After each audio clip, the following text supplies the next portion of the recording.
Olá, meus queridos alunos, bem-vindos ao tema Gestão de Resíduos da Água e Desenvolvimento Sustentável, parte 2.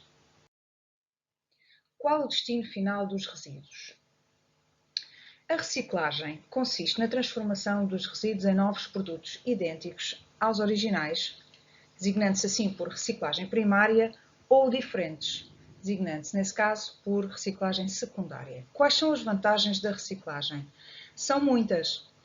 A reciclagem, pelo facto de nós pouparmos recursos da terra, transformando produtos já existentes em novos produtos, dando-lhes outra vez uma nova vida, vamos reduzir todo o processo de consumo de matérias-primas, nomeadamente levando à vantagem de menor destruição de habitats, menos ameaças à biodiversidade, menos poluição da água, menos poluição atmosférica, menor consumo de energia. Isto vai se traduzir em melhorias no que diz respeito ao aquecimento global, à redução das chuvas ácidas ou à poluição do ar em zonas urbanas. Quais as desvantagens? A principal desvantagem da reciclagem é o facto de ela estar dependente da separação de resíduos por parte dos cidadãos. Portanto, ela depende, o sucesso da reciclagem depende da atitude individual de cada cidadão, porque cabe-nos a nós fazer a deposição seletiva dos resíduos no ecoponto correto para que depois eles possam ter o seguimento da via de valorização dos resíduos, ir para as estações de triagem e depois, mais tarde, irem para as unidades de reciclagem, para as indústrias que fazem a reciclagem. Um dos destinos que podem ter os resíduos é a incineração. A incineração consiste na destruição por combustão, ou seja, por queima, a altas temperaturas, de resíduos provenientes das atividades domésticas, portanto, resíduos sólidos urbanos, industriais e hospitalares que ficam reduzidos a cinzas e gases. No caso dos resíduos hospitalares, o destino de todos os resíduos hospitalares é a incineração, uma vez que é a única forma de eliminar com segurança estes resíduos, pois estamos a falar de um tipo de resíduos que pode estar contaminado com material biológico, com agentes patogénicos, e então a queima a altas temperaturas é a forma eficaz de lidar com resíduos hospitalares. Como vemos na figura, os resíduos que são incinerados são, portanto, levados para unidades de incineração, que são dedicadas exclusivamente a esta atividade e são queimados. Há aqui depois processos no final da incineração para reduzir a quantidade de gases que são lançados na atmosfera.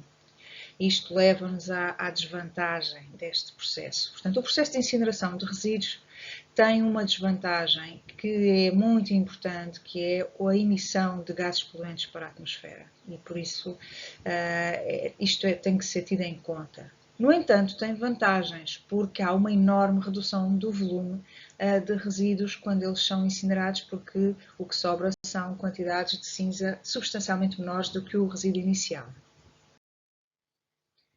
A compostagem é uma forma de valorização de resíduos muito interessante.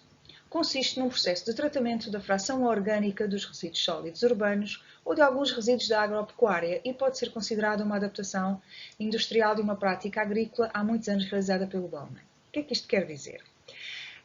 Hoje faz-se compostagem, pode-se fazer de forma doméstica, no nosso quintal, no nosso jardim, mas também há unidades já com alguma dimensão que se dedicam à compostagem, nomeadamente as autarquias têm, em muitos casos, centros de compostagem. A compostagem é a valorização dos resíduos orgânicos, portanto, cascas de vegetais, a relva que foi cortada, restos de folhas, que são colocados num sítio e cobertos com terra para lentamente se decomporem e formarem uma espécie de adubo natural que depois pode ser utilizado outra vez no solo. Quais são as vantagens deste processo? A utilização do composto, que é o que resulta da compostagem, na fertilização dos solos e a redução do volume de resíduos a enviar para os aterros, naturalmente. As desvantagens é a necessidade de separar os resíduos, o risco de provocar a libertação de maus odores ou a atração de insetos ou outros animais. Aqui o grande problema muitas vezes é conseguir-se fazer uma separação eficaz daquilo que são os resíduos orgânicos passíveis de serem compostados do resto dos resíduos.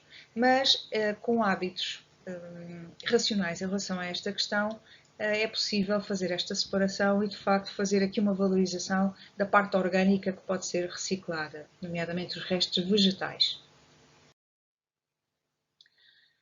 Relativamente aos resíduos que vão para o lixo indiferenciado, o seu destino é a condução para os aterros sanitários.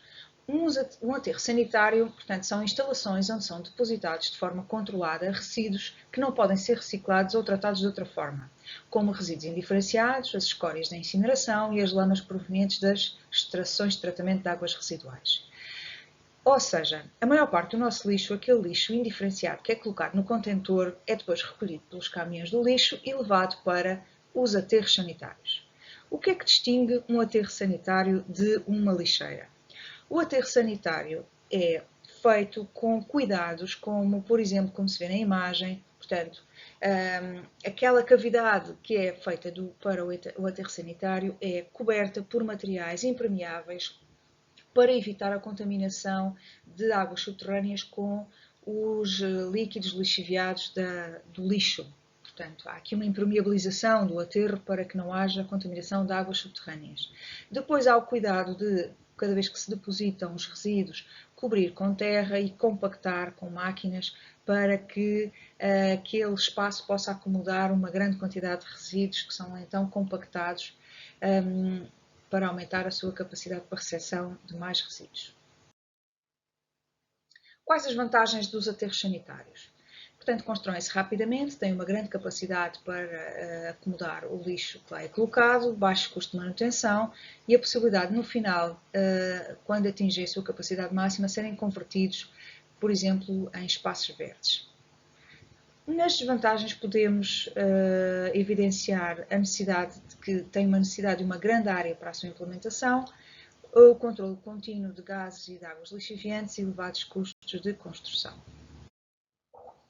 Como podemos diminuir então a quantidade de resíduos que nós, as sociedades humanas, produzimos? Com o objetivo, naturalmente, de obtermos um desenvolvimento sustentável. Para garantir a não extinção de recursos naturais e a não acumulação indiscriminada de resíduos no planeta, há que procurar formas de diminuir a quantidade de resíduos produzidos. E aqui falamos da política dos 3 R's. Em primeiro lugar, reduzir a quantidade de resíduos que produzimos. Em segundo lugar, reutilizar os objetos de forma a não os colocar logo no lixo, dar-lhes uma outra, prolongar a sua vida, no fundo, a sua vida útil. E, por fim, reciclar. Quando falamos em reduzir, nós, consumidores, temos um papel muito importante quando vamos, por exemplo, às compras, optarmos por produtos que não produzam muitos resíduos. Por exemplo, não optarmos por não usar copos descartáveis, talheres descartáveis, louça descartável, de um modo geral. Temos cuidado com as embalagens daquilo que compramos para serem o menos descartáveis possível. A reutilização é também, no ponto de vista do consumidor, uma atitude muito interessante, que é nós usarmos materiais reutilizáveis e podermos transformar objetos que em casa já não tinham valor em outros objetos com outras finalidades. Tudo isto é reutilizar.